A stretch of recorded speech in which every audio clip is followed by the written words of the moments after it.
Yung isa masipag. Ayun, nagsusunog. Ayun.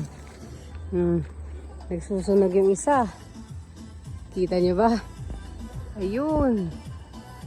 Susunog sa hacienda niya. Susunog ng mga hindi na gagamitin ng mga pinagtabasan ng kawayan.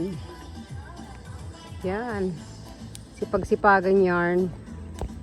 Pila-pil niya sa hacienda niya. Ito po ang kanyang hacienda. Ayan. Yan po ang kabuuan na yan. Ayan. Hanggang taas. Ayan po yan. Yang may bakod na yan pataas. Kanya pa po yan.